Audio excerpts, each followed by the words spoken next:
Help me out, Saints fans. We are so close to reaching the Reggie Bush milestone. You can see down below. We are at 24,727 subs. We need just over 270 of you to hit that red subscribe button for free daily Saints videos around your New Orleans Saints, news, rumors, draft coverage, live coverage, shorts, community posts. We do it all. So lock us in, subscribe today. And as for what today's show is, we are diving into the injury report for the New Orleans Saints. Going to dive into some updates and analysis around some of those players. And we're also going to take a look at the playoff picture, the Saints' path to the postseason, and the odds that they have to currently make it, and what they need to do to get to the postseason. And it would not be made possible without today's presenting sponsor, and that is Prize Picks. And I absolutely love Prize Picks. You see me rocking my Arkansas Razorbacks jacket because I wanted to do some college football Prize Picks. And my Arkansas Razorbacks stink, but hey, you know what doesn't stink is winning a lot of money. And you can get a $100 deposit match if you go to prizepicks.com/CLNS. You plug in that promo code CLNS. And the projections, you can see them on your screen. I'm going Michael Penix, less than 307.5 passing yards. I think the Texas Longhorns got a lot to prove. They definitely want to go and win a natty before they head into the SEC. So I'm going to take Texas to have a pretty dominant performance on both sides of the ball. Jalen Milroe, give me the more on him. Could that be future Saints legend Jalen Milroe? Who knows? And I'm also going to go with the Texas wide receiver to get a touchdown. But guys, you can trail my picks. You can fade my picks. Just do it at Prize Picks. Go to prizepicks.com/CLNS, promo code CLNS. All that information is in the comments section and description because I love you and because you're my best friends. So go help us out and check out Prize Picks today. All right, so I'm going to dive into the injury report. We're just going to go through it player by player, and we're going to talk about the players who did not participate, the limited participants, and we're going to give you guys the analysis on each one of these players. So Jordan Howden, he did not participate in yesterday's practice with an illness. He should be ready to go. He's expected to play on Sunday, so I don't think that there's anything really crazy there. Obviously, we'll monitor the situation, but he should be able to play on Sunday. Lonnie Johnson, Ryan Ramczyk also did not participate. Ramczyk is the more notable name as the Saints offensive line is pretty beat up. He didn't play this past Thursday against the Los Angeles Rams, so hopefully he can be ready to go. Get a veteran, a quality football player back on that on the offensive line to protect Derek Carr. Now here's some of the limited participants. There were 7 total of them. Isaiah Foskey, he is back at practice for the first time in a while with that quadricep injury. Jimmy Graham, he's on a rest day. Nothing new there. Cameron Jordan, he had an ankle injury. He was a limited participant. And Eric McCoy with the foot injury. And lastly, to round things out for the injury report, you got the running back, your rookie third round pick, Kendre Miller. He's been dealing with an ankle injury. Showed a lot of pop against the New England Patriots. I really want to see him get back because I need to see this Saints running game in this rushing attack be better, and I think Miller is a very sneaky weapon. Chris Olave, he was a limited participant. He has the ankle injury. We're going to talk about him more.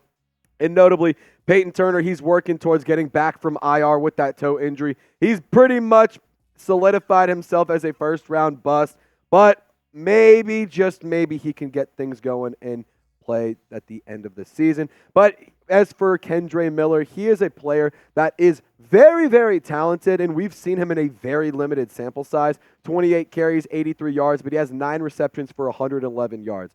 The receiving ability wasn't what he was most known for at TCU, and he was a big reason why the Horned Frogs offense, alongside Max Duggan and Quentin Johnston, were able to go and play in late into the postseason. I know he didn't play in the national championship and he didn't play in the postseason, but he was a big reason for the offense's success throughout the regular season for the Horned Frogs. I want to see him play a little bit more. I want to see his usage get up, and I want to see him be healthy. The injuries are already starting to pile up, so I'm a little bit nervous for him. So hopefully he can get past this injury, and next season we can see a lot of number 25 because I really like watching him play. He's a fun player to watch. And as for Chris Olave, guys, this is one of the things that I love seeing. Chris Olave is trending in the right direction. And here's my thing. The New Orleans Saints, they absolutely need Chris Olave if they want to succeed on offense. And Nick Underhill the other day after the game against the after the Thursday night football game against the Rams, he tweeted this out saying that Chris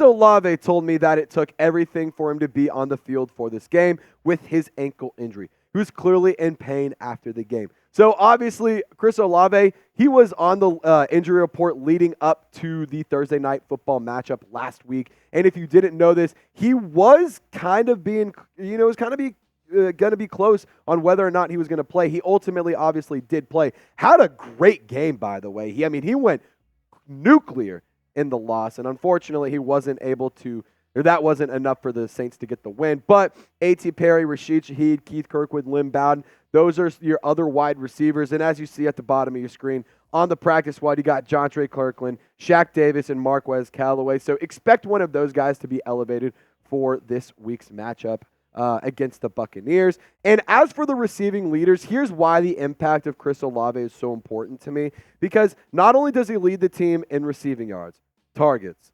receptions, he also leads the team in yards per game. He is the guy who every single week you need to see more and more production out of. You need to get him the ball.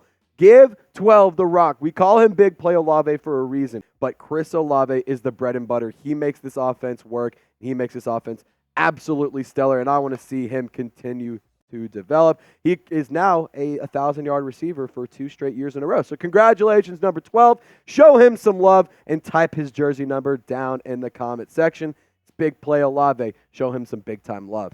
And to round things out, let's talk about this matchup and talk about the playoff picture and what the path to the postseason looks like. It all starts in Week 17, though. And I'm just going to make this whole thing very, very simple right now. You got to go win out. You have to go win out. The Buccaneers are 2.5-point favorites. The over-under set at 42.5 points for that New Year's Eve matchup. We will be live for it, so I encourage you to subscribe and join our watch party. We're going to be giving away another item, but I encourage you to hang out and join our watch party. But as for the NFC playoff picture, here's how things shake out right now. The division leaders, you have San Francisco at 11-4. Philadelphia is locked in almost that 2 seed.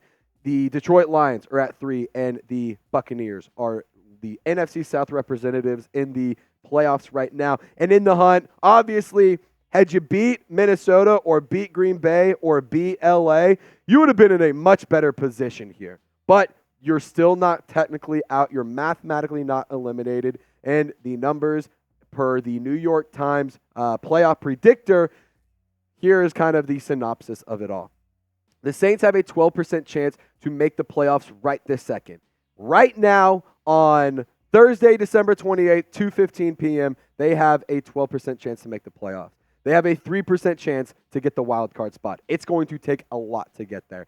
You have to win out if you want to make the postseason because your last 2 games are divisional games at Tampa Bay and versus Atlanta in Week 18. And winning out, if you are able to do that, if you win out, you still aren't technically locked in. You have a 54% chance to make the playoffs. So there is also this note that I want to discuss. The Saints lose any 3-way tie for the division. So it's pretty much up to the Bucs losing out the rest of the season. The Bucs play New Orleans this upcoming week, and then they take on Carolina in Week 18. So you got to bet on the Bucs losing out. You have to bet on the Saints winning out. And in terms of how you could go and get to winning the division, you could win out and beat the Panthers or you have to win out, and plus the Panthers have to beat the Buccaneers in Week 17. Just like I said, it doesn't seem very likely if you ask me. I know that the playoff predictor said 55% if you win out, but do we really believe in the Carolina Panthers to play spoiler for Tampa Bay? I just don't see that. The wild card, I don't think that that's going to happen either because a lot of things need to fall into place. I mean, I'm talking multiple games this week.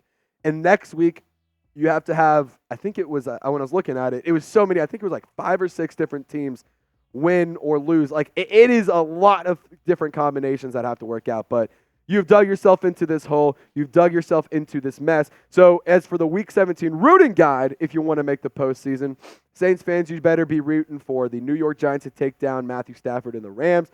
You better bet on Mason Rudolph trying to take down the Seahawks. Don't know if that's going to happen. And Jaren Hall is starting for the Vikings. I don't think that he is going to beat the Packers. I don't think Jaren Hall is a good quarterback. So, fingers crossed is all we can say. And if you go look back on this season, here are the 6 games that I think haunted the Saints the most. That week 3 blown lead just absolutely sucks, man. And if you won that game, this is a very different scenario. And honestly, maybe there's more momentum and more wins earlier in the season. Week 4, absolutely embarrassed. I think that was a result of week 3, losing that game, and you turned 1 loss into 2.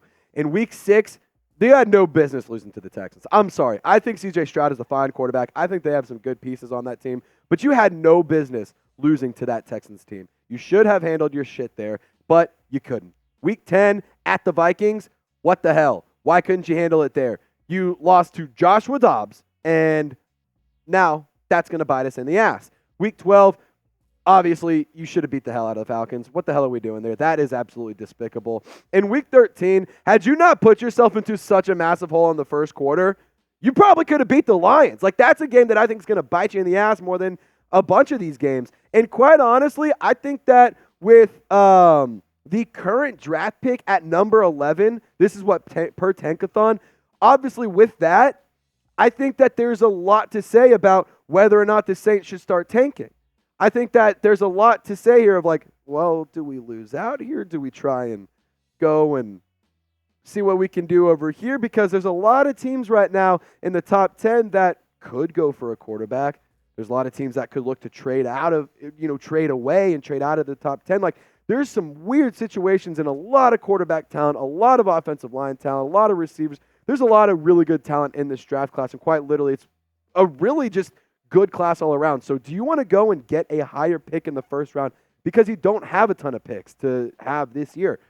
That's just like a lot of things to consider. That's a lot of things that we have to talk about. And honestly, I might have to talk about whether or not the Saints should take, in my opinion, on that in a video tomorrow. But I need you to sound off for me before you hop on out here. Will the Saints make the postseason? Just give me a simple Y for yes or an N for no.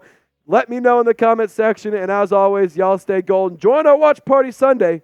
See you next time.